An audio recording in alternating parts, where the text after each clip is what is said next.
Hi, I'm Mark Thorburn and welcome back to Tuts Plus Introduction to Sony Vegas Pro. In this lesson, we'll look at the layout and how to get your footage into the software, plus some of the basic editing techniques.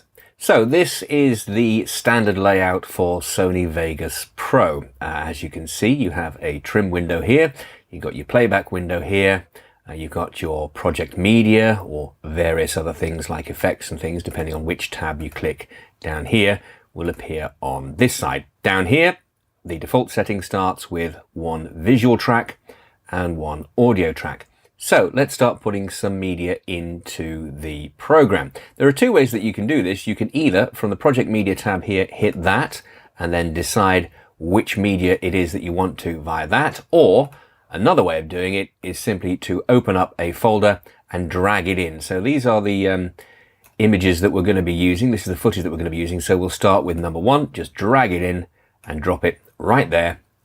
And then we'll get rid of that for now. And you can see there it is and it appears there.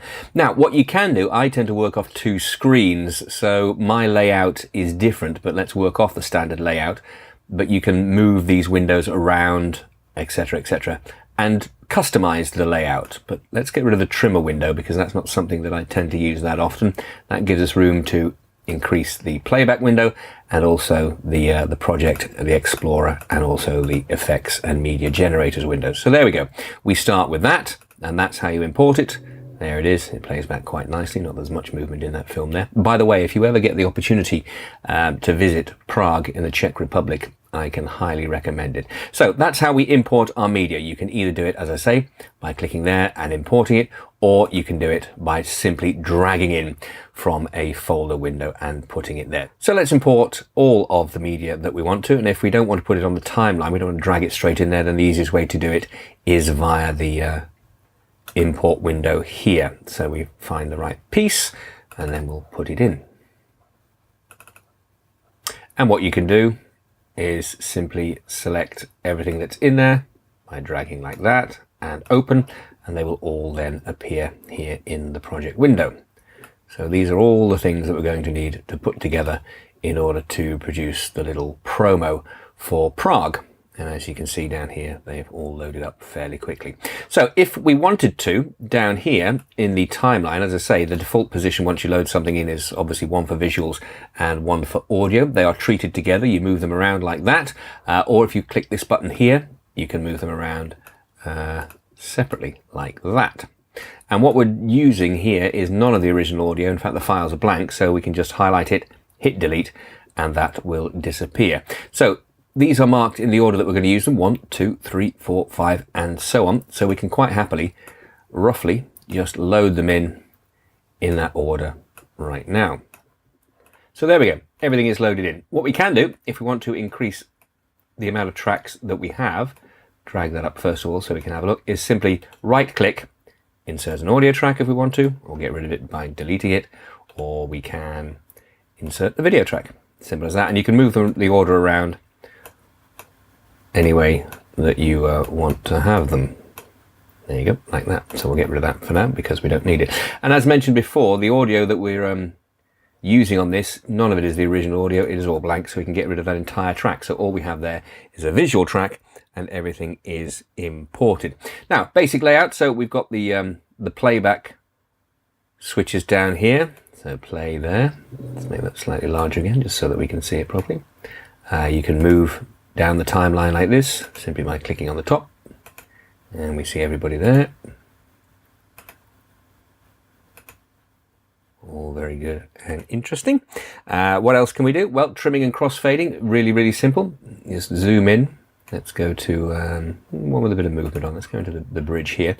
If we wish to trim that, so it starts there, plays like that. But if we want to trim it, you just hold it there, hold down the left mouse button and trim it shorter, and vice versa. If you go past the original length, you'll end up with that small notch there that lets you know that you've gone past the original length. You can do that. I mean, for some looping sequences that can be quite useful, but that is the length as is. Now what we could do if we wanted to is to slow it down.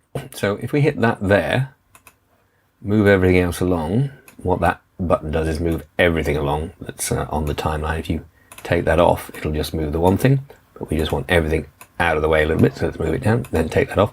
If you zoom back in here, and if you press the control button whilst, you see that little wiggle comes underneath there, while you drag it, you'll see the wiggly line there, and what that is doing is slowing it down. So now our people are walking in slow motion. Obviously, depending on how many frames per second you film this, you've got to be careful, because if you do too much of it, then you'll end up with a juddering effect.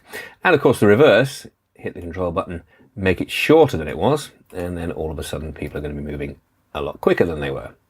So that's control, and then the left mouse button to extend it any way that you want. So you can do that there.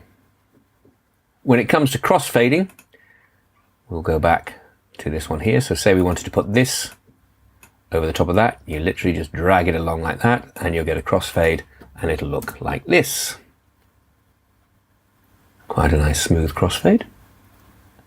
And obviously by just changing the distance between the two, that's the speed of the crossfade there. Or of course, you can just straightforward cut by putting them against each other, and it becomes a cut like that.